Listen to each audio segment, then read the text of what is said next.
partager un peu la parole de Dieu avec le Saint-Esprit et la présence de Dieu et les anges qui sont avec nous dans les maisons également. Bonsoir à tout le monde au nom de Jésus. Amen. Ah, je sens la joie. Je sens la joie dans ta voix. Je sens la vie. Je sens la gloire de Dieu. Alléluia. Amen, amen. Amen. Merci Seigneur. Nous allons prendre la Bible. On dirait que s'il te plaît, bonsoir. Bonsoir. Si tu peux juste mettre l'instrumental, s'il te plaît. Mais c'est l'Esprit de Dieu qui va faire le nécessaire. Nous voulons partager quelque chose par la grâce de Dieu. Dans Galates chapitre 5, j'ai écrit un thème au tableau. Ah, Père, merci. Saint-Esprit, merci. Galates 5.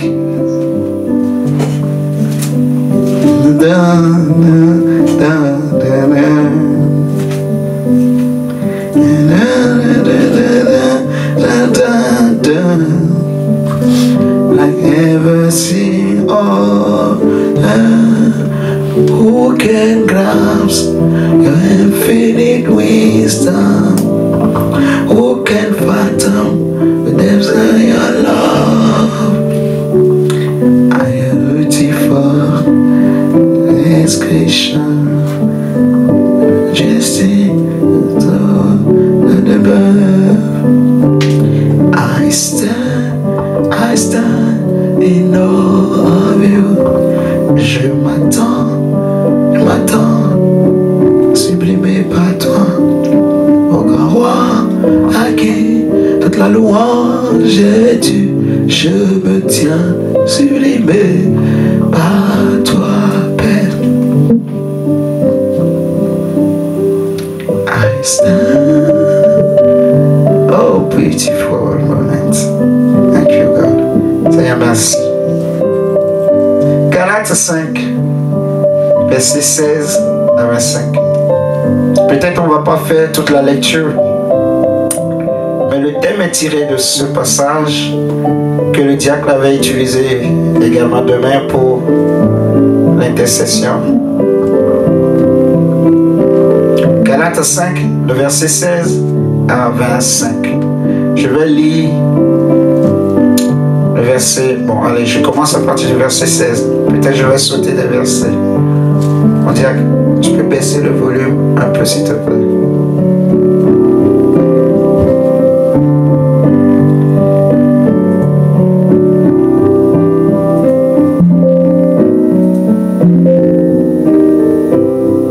C'est bon.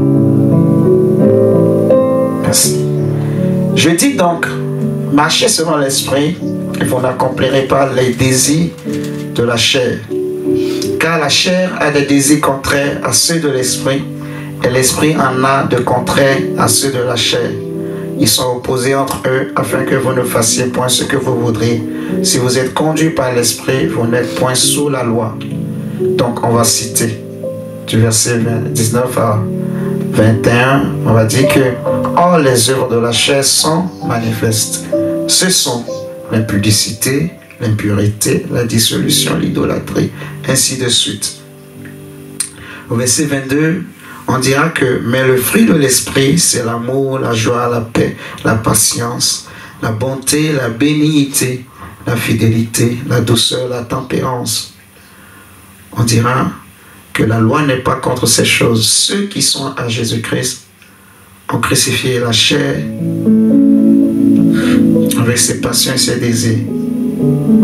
Si nous vivons par l'esprit, marchons aussi selon l'esprit. Donc, on nous dit au verset 17 que la chair a des désirs et l'esprit aussi a des désirs. Et le thème que j'ai écrit, c'est les désirs de notre esprit. Jésus dit que la chair est faible, mais c'est l'esprit qui est bien disposé. Les vrais adorateurs adoreront ou adorent le Père, non pas par la chair, mais dans l'esprit en vérité, par l'esprit et en vérité. Jésus dit que ce qui est né de la chair est chair, ce qui est né de l'esprit est esprit. Et on nous parle des désirs de la chair, on nous parle des désirs de l'esprit.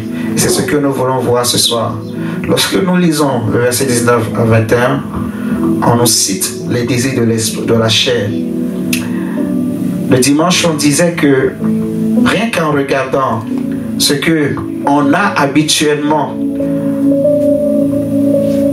désigné par les œuvres de la chair, lorsqu'on les regarde, on peut déjà discerner, détecter c'est quoi exactement la chair. Comme j'expliquais le dimanche, en regardant tout ce qu'on cite ici, on voit qu'il y a des péchés qui sont liés au corps, comme l'impudicité ou l'adultère. Paul dira dans 1 Corinthiens 6 que celui qui commet l'impudicité ou l'adultère pêche contre son propre corps. Amen. Donc c'est un péché qui est lié au corps. Mais des péchés comme ce qu'on a appelé la magie, qui est traduit aussi dans d'autres versions par la sorcellerie, toutes ces œuvres mystiques, c'est des œuvres qui sont liées en fait à l'esprit. Mais ici, quand on veut dire l'esprit, on veut parler du vieil homme et de l'âme qui sont un. Parce que tant que l'homme n'a pas reçu Christ, son esprit est mort. Son esprit humain est confondu avec son âme. Son esprit humain et son âme finalement sont un. Paul va dire également que celui qui s'attache à la prostituée, pour cela, il dira qu'ils deviennent une seule chair, une même chair. Quand il dit ils deviennent une même chair, oh c'est trop fort ce que je suis en train de dire. Quand il dit ils deviennent une même chair, il ne veut pas parler du corps physique. Est-ce que quelqu'un est en train de comprendre ce que je suis en train de dire? Quand Paul dit que celui qui s'attache à la prostituée devient avec elle une même chair, il ne veut pas parler du corps, mais il veut parler de quelque chose de plus grand que le corps, de plus puissant que le corps. Il veut parler de quelque chose de plus global. Vous voyez, qu'on appelle la chair, en fait, qui est spirituelle. Alléluia. Il veut parler de l'esprit de la personne et de son âme qui sont devenus un. Amen, amen. Ils deviennent un. Donc, les sens se mélangent. Il y a beaucoup de choses qui se mélangent. Vous voyez, un homme qui n'a pas Christ, son esprit est mort. Et son esprit est confondu avec son âme. Donc, tout ce que son âme fait, c'est son esprit qui fait. Tout ce que son esprit fait, c'est son âme qui fait. Parce que les deux sont un. Les deux sont unis. Son esprit est mort. Dans son âme, son esprit est confondu avec son âme. Et une telle personne ne peut pas plaire à Dieu. Paul dit dans Romains 8, si nous prenons Romains 8 par exemple, Romains chapitre 8, le verset 5 à 7, il dit: ceux en effet qui vivent selon la chair s'affectionnent aux choses de la chair, tandis que ceux qui vivent selon l'esprit s'affectionnent aux choses de l'esprit. Et l'affection de la chair, c'est la mort, tandis que l'affection de l'esprit, c'est la vie et la paix. Car l'affection de la chair est inimitié contre Dieu, parce qu'elle ne se soumet pas à la loi de Dieu et qu'elle ne le peut même pas. Or, ceux qui vivent selon la chair ne sauraient plaire à Dieu. Donc, un tel homme qui n'a pas Christ, malgré sa bonne volonté ou les bonnes volontés de ses pensées, donc en parlant de son âme bien sûr, vous allez remarquer que tant qu'un homme n'est pas chrétien, quand on parle de ses pensées, on parle uniquement des choses qui viennent de son âme. Mais quand on devient chrétien, quand on devient un disciple de Dieu, de Christ, un enfant de Dieu, on reçoit ce qu'on appelle les pensées de Christ. Donc là où tu es, là où je suis, tu es chrétien, tu es enfant de Dieu. Je ne suis plus censé avoir les pensées du monde, avoir des pensées de la chair, mais les pensées qui m'animent, tout cela toujours par la foi, c'est les pensées de Christ. Il faut croire. Il faut te dire que j'ai été crucifié avec Christ, je suis mort à la croix, je ne vis plus. Celui qui vit en moi, c'est Christ, c'est le ressuscité. Donc tout ce qui est en moi appartient à Christ. Alléluia. En Jésus, la seule chose qui a de la valeur, c'est la foi. La seule chose qui fait le lien entre nous et les promesses de Dieu, c'est simplement la foi. La foi et rien que la foi. Paul dit dans Romains 1, 16 à 17 que voilà, je n'ai pas honte de l'évangile parce que c'est la justice de Dieu pour quiconque croit, du juif et du grec. Donc, selon qu'il est écrit, le juste vivra par la foi. Amen. Car en elle, quand en lui plutôt, en l'évangile, est révélée la justice de Dieu par la foi et pour la foi. Donc c'est la foi. Je crois, j'ai les pensées de Christ. Mais quand je ne suis pas encore chrétien, j'ai les pensées de la chair. On va le lire tout à l'heure. Donc ici, ce qu'il faut retenir dans ce verset, dans ce passage de Romains qu'on a lu, c'est que ceux qui vivent dans la chair ne peuvent pas plaire à Dieu. Donc tous les désirs qu'ils peuvent avoir, en fait, ne peuvent pas venir de Dieu. Je ne sais pas si je parle à quelqu'un, qu'on puisse comprendre très bien. Nous voulons parler des désirs de l'esprit. Celui qui n'a pas reçu Christ ne peut pas plaire à Dieu. C'est impossible. C'est ce que ce passage est en train de dire. Parce que il marche selon la chair. Il vit selon la chair, en fait. Donc, il ne peut pas plaire à Dieu. Il ne peut pas connaître Dieu. Si Dieu ne fait pas grâce, rien ne peut se passer. C'est pour cela que Jésus dira que ce n'est pas vous qui m'avez choisi, mais c'est moi qui vous ai choisi, afin que vous alliez et que vous portiez du fruit. N'eût été la grâce de Dieu, aucun d'entre nous ne pouvait être réveillé, ne pouvait devenir enfant de Dieu. C'est simplement par la grâce de Dieu que nous sommes ce que nous sommes. C'est pour cela que Paul dira que c'est par grâce que vous êtes sauvés, mais au moyen de la foi. Donc, le même apôtre Paul dit que la chair a des désirs, mais l'esprit aussi a des désirs. Il est clair et catégorique que les désirs de la chair ne sont pas conformes, ne peuvent pas se synchroniser avec les désirs de l'esprit. Ils sont opposés. N'est-ce pas?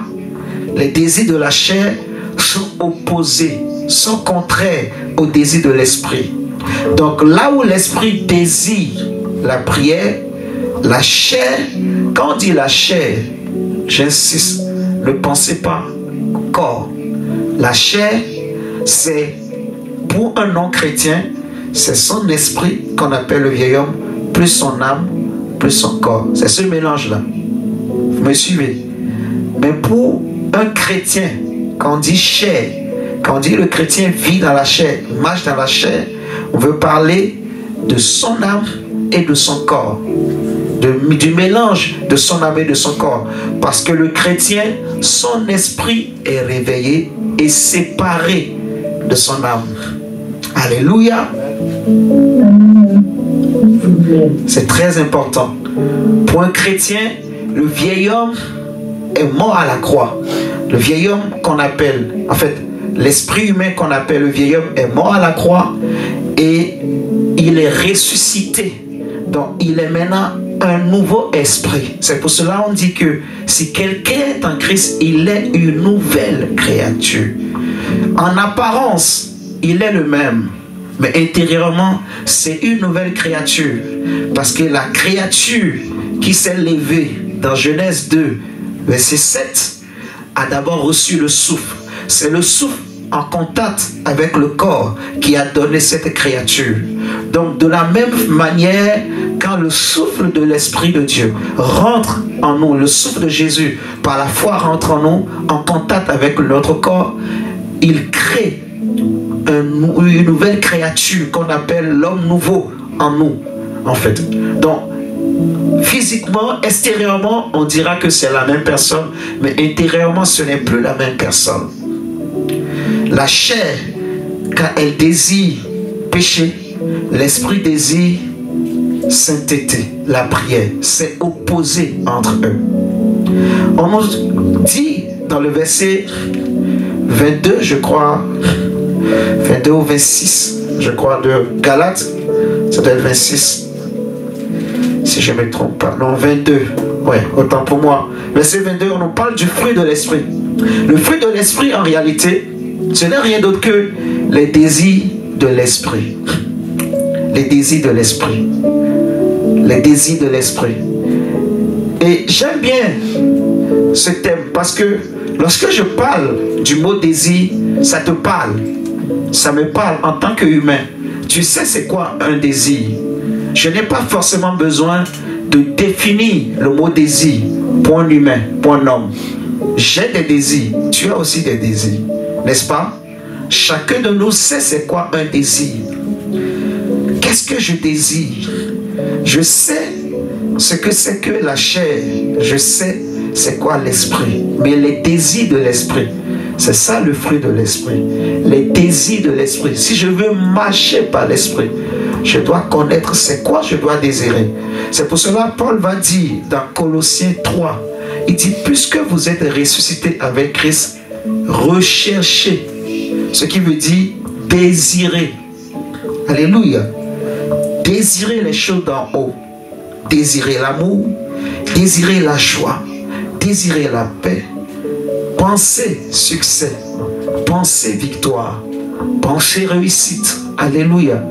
Désirer la prière. Désirer ces choses. Il dit si quelqu'un marche par l'esprit, il vivra.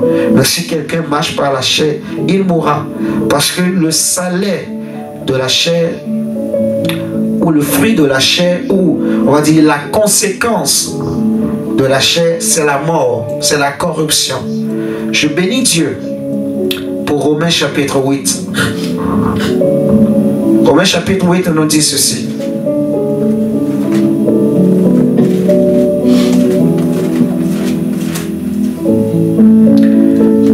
On a lu tout à l'heure, Romains 8, verset 5. On a lu jusqu'à verset 8. Nous allons lire la suite. Verset 12 à 14. Romains 8. Il dit ainsi donc frères, nous ne sommes point redevables à la chair pour vivre selon la chair. Je ne suis pas redevable à la chair pour obéir à ses désirs, à ses passions. Regardez, regardons ce passage. Prenons d'abord Éphésiens 2. Et nous allons revenir sur ce passage, Romains 8. Je bénis Dieu pour Romains 8. Dans Éphésiens 2, Paul dit ceci. Éphésiens 2, verset 3. Nous tous aussi, nous étions de leur nombre et nous vivions autrefois selon les convoitises de notre chair, accomplissant les volontés de la chair et de nos pensées. Et nous étions par nature des enfants de colère comme les autres. Vous voyez ici, il nous parle des volontés de la chair et de nos pensées. Donc il parle de l'âme et du corps, en fait. Les pensées ici, ça concerne l'âme et l'esprit humain confondus. Parce qu'il parle de l'homme sans Christ que nous étions, en fait. Et ici, il nous parle, vous voyez, des passions de la chair. Il dit, nous vivions autrefois selon les convoitises de notre chair, accomplissant les volontés de la chair et de nos pensées. Et dans Galates 5 qu'on a lu tout à l'heure, il parle, il dit, ceux qui, attendez, on va prendre Galates 5, il parle des passions de la chair. Et on va retourner dans Romains 8. Galates 5, si vous regardez le verset 24, il dit ceux qui sont en Jésus-Christ ont crucifié la chair avec ses passions et ses désirs. Donc, je nous fais balader comme ça dans les versets pour nous amener à comprendre quelque chose. Lorsqu'on parle des passions, des convoitises, convoitises. On veut parler de la même chose. En fait, c'est des désirs intenses. Ça devient une passion. Un homme peut désirer intensément quelque chose et c'est là qu'on parle de passion. Il y a des gens qui ont des passions. Il est passionné par les voitures. Il est passionné par les étoiles. Il est passionné par la musique. Il est passionné par ceci, par cela. Vous voyez, c'est un désir intense, fort. L'apôtre Pierre plutôt va dire dans 1 Pierre 2 que désirer ardemment, comme des enfants nouveau-nés, ardemment le lait spirituel. Donc c'est un désir qui peut se traduire par une passion. Donc là, on nous parle des passions de la chair, des convoitises, tout ça c'est des désirs, les désirs de la chair. Mais on dit ceci, Romains 8, on retourne dans Romains 8. Nous ne sommes point redevables à la chair pour vivre selon la chair. Quand j'étais encore un mondain, un païen, frère, quand j'étais encore sans la grâce de Dieu, ce n'est pas par ma force que je suis sauvé, que je suis délivré du monde, de ces passions-là que j'avais. Ce n'est pas par ma force que je peux être délivré du péché. Le péché même, c'est encore rien. Ce n'est pas par ma force que je peux être délivré de cette chair-là. C'est uniquement par la grâce de Dieu, par la croix de Jésus et au moyen de la foi. La vie chrétienne sans la foi n'est rien. Parfois, nous demandons des choses à Dieu, mais nous ne les vivons pas simplement parce que nous manquons de foi dans nos confessions, dans nos idéologies, dans nos pensées, dans notre marche. Si nous croyons que Dieu est notre Père qui nous aime et nous croyons en tout ce qu'il a dit, dès que je demande quelque chose, je sais que Dieu m'a donné. En tout cas, c'est ce que l'Évangile enseigne. C'est ce que l'apôtre Jean insiste dans 1 Jean 5, 1 Jean 4, 1 Jean 5 par là. Si vous lisez, si ce que je demande est selon la volonté de Dieu, je sais que Dieu me l'a donné. Jésus dit, tout ce que vous demanderez en mon nom, croyez que vous l'avez reçu et vous le verrez s'accomplir. N'est-ce pas? C'est ce que Jésus a dit. Donc, la foi, ce n'est pas demander toujours. Non. La foi, quand je réalise vraiment ce que je suis en train de dire, ce que nous sommes en train... Ça, c'est vraiment une dimension très haute de la vie chrétienne. Quand je réalise cela, il y a certaines choses, je ne demande plus. Mais peut-être que tout le monde ne comprend pas ce que je dis actuellement. Il y a certaines choses, je sais, je crois que je l'ai, je confesse. Alléluia. Ou bien je demande et après je confesse, je l'ai, je le crois. Ce n'est plus moi qui vis. Moi, j'ai été crucifié à la croix. Si je vis, c'est par la grâce de Dieu, par la foi au Fils de Dieu qui m'a aimé et qui s'est livré pour moi à la croix. Paul va dire que en Christ, la seule chose qui a de la valeur, c'est la foi. Galates 5, 6. Regardons. Lisons d'abord, finissons d'abord Romains 5. Romains 8 plutôt qu'on est en train de lire. Il dit, si vous vivez selon la chair, vous mourrez. Mais si par l'esprit, vous faites mourir les actions du corps, vous vivrez. Car tous ceux qui sont conduits par l'esprit de Dieu sont fils de Dieu. Tous ceux qui sont conduits par l'esprit de Dieu. Celui qui est conduit par l'esprit de Dieu, c'est celui qui connaît les désirs de l'esprit et qui se soumet à ses désirs. Lorsqu'on parle du fruit du Saint-Esprit, il ne faut pas s'attendre à ce que je vais prier et subitement je vais commencer par avoir beaucoup d'amour, par avoir... Non, c'est la foi. La Bible dit que l'amour de Dieu est répandu dans nos cœurs par le Saint-Esprit. Les désirs de l'esprit, c'est ce qu'on a cité. Ce qu'on appelle le fruit de l'esprit, c'est les désirs du Saint-Esprit, mais c'est aussi les désirs de notre esprit. Ton esprit et mon esprit aujourd'hui sont un avec l'Esprit de Dieu. Est-ce que tu le crois? Est-ce que sincèrement tu crois que tu as un esprit et que ton esprit est un avec le Saint-Esprit? C'est très important. Hein? Est-ce que tu crois que tu as le Saint-Esprit déjà? Ou bien tu doutes? Est-ce que tu es rassuré? Tu es convaincu que Dieu t'aime? Que tu es réellement un enfant de Dieu? Est-ce que tu es convaincu dans ton cœur? Tu n'es pas devenu enfant de Dieu parce que tu as fait des efforts. Non. Ça, c'est la loi. Ce n'est pas parce que tu n'as jamais péché que tu seras convaincu que tu es enfant de Dieu. Non. On ne devient pas enfant de Dieu par nos œuvres. On ne devient pas juste ou saint, ou meilleur, ou parfait par nos œuvres. Ça, c'est la loi. C'est la loi qui définit sa justice en disant que celui qui obéira à ses commandements sera déclaré juste. Celui qui fait ceci obtiendra ceci. Qui tue par l'épée payera par l'épée. Celui qui fait ceci recevra ceci. Ça, c'est la loi. C'est la loi qui dit, voilà, comment un parent promet à un enfant, par exemple, si tu travailles bien à l'école, je vais t'acheter des cadeaux. Je vais te donner, je sais pas, je vais t'acheter une voiture, ainsi de suite. Ça, c'est la loi. Mais la foi, la grâce de Dieu, ça n'a rien à voir.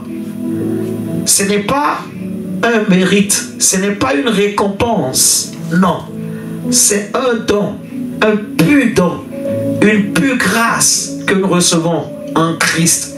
Ce que Dieu a fait pour nous en Jésus, c'est gratuit. Mais ce que Dieu nous demande, c'est de bien comprendre et de l'accepter. À un moment donné, je dois m'arrêter. Je dois arrêter de courir à gauche, à droite. Je m'arrête et je prends la décision d'accepter.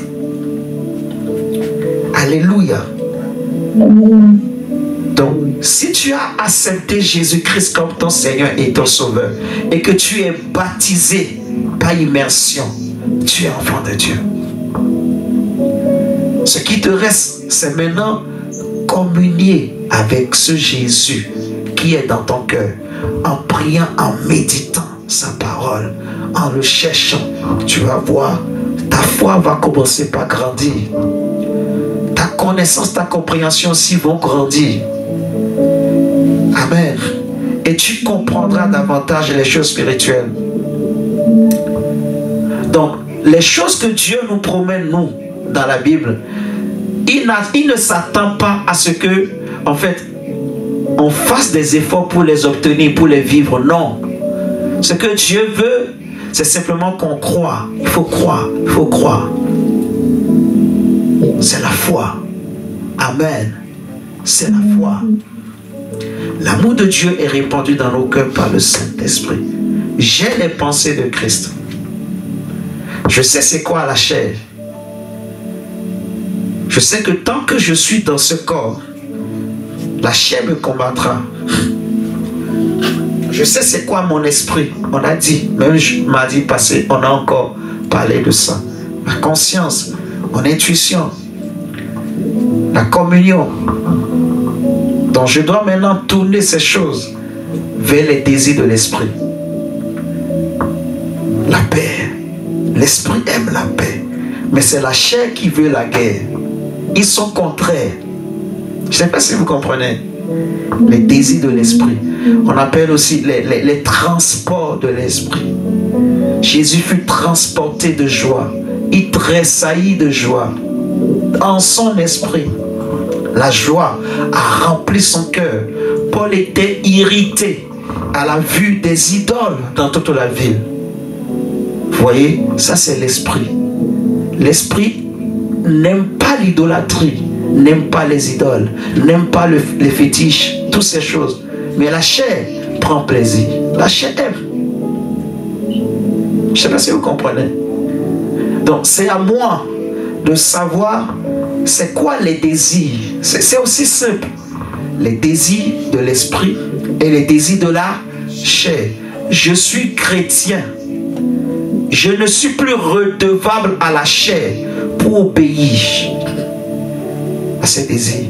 La chair veut. En fait, désir, c'est la manifestation de la volonté. En fait, vous voyez, ce que je veux, c'est ça qui va se manifester par des désirs. Un enfant veut la glace. Il désire. Maman, donnez-moi une glace. Amen. Voilà.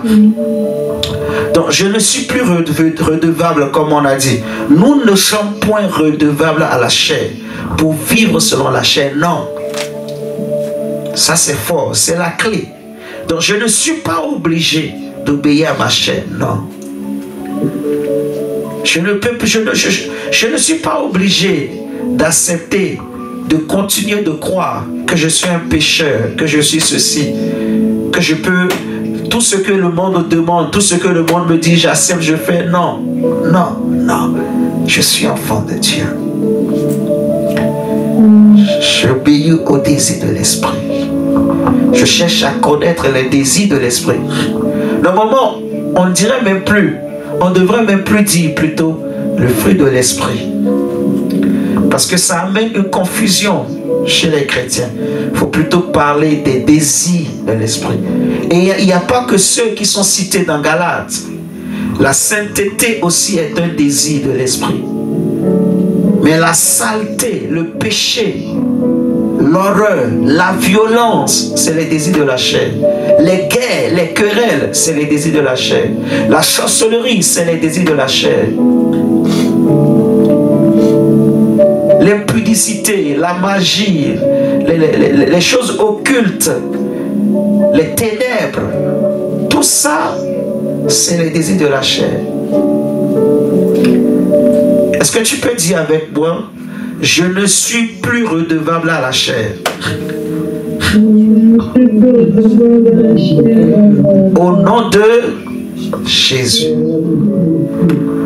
Mais je suis redevable à Christ. Répète encore. Je suis redevable à Christ. Nous allons confesser ensemble le verset 13 au verset 14. Lisons ensemble. 1, 2, 3. Si vous vivez selon la chair, vous mourrez. Mais si par l'esprit vous faites mourir les actions du corps, vous vivrez. Car tous ceux qui sont conduits par l'Esprit de Dieu sont fils de Dieu. Amen, amen. Amen. Je prie ce soir que le Saint-Esprit augmente en nous la compréhension des désirs de l'Esprit. Que le Saint-Esprit nous donne la force d'aspirer, comme le psalmiste a dit dans le psaume 42, comme une biche soupire après des courants d'eau, mon âme soupire, mon âme désire Dieu. J'ai soif du Dieu vivant. Et Isaïe dira que mon esprit te cherche au-dedans de moi. Je cherche, je te désire. La joie, la paix, la paix, la paix, la paix. Il y a des gens qui n'aiment pas la paix. Isaïe le dit, mais je dis Isaïe, David le dit. Désire les choses de l'esprit. Que le Seigneur vous bénisse, que le Seigneur vous bénisse, et encore que le Seigneur vous bénisse, et que le Saint-Esprit vous remplisse des désirs de l'esprit. Tu n'es point redevable à la chair pour vivre selon la chair, pour obéir à ses désirs, au nom de Jésus. Je prie que le Seigneur, je ne vais pas dire enlève, mais que le Seigneur te donne la force de dire non au désir de la chair. Au nom de Jésus-Christ de Nazareth. Donc, on est là le samedi pour l'intercession. Que le Seigneur vous bénisse. Et bonne soirée, bon appétit. Ciao, ciao. Merci.